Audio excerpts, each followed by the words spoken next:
חברים שלום, הנושא שוקולד השחר העולה.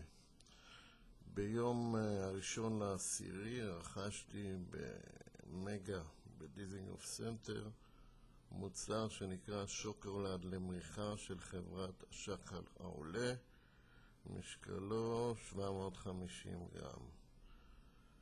כשהגעתי לביתי, בטרם פתחתיו קיבלתי חושך בעיניי. שימו לב, כחמישית ממשקלו נמצאת מטלית לבנה, אמנם נקייה לחלוטין, בתחתית המוצר. בבקשה, הנה התחתית. מה שאתם רואים לבן זה מטלית לבנה, לזכותם ניתן להגיד נקייה, לא, אפילו לא התלכלכה מהמוצר.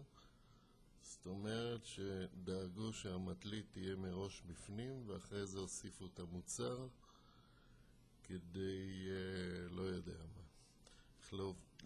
חברת השחר העולה, נא תגובתכם.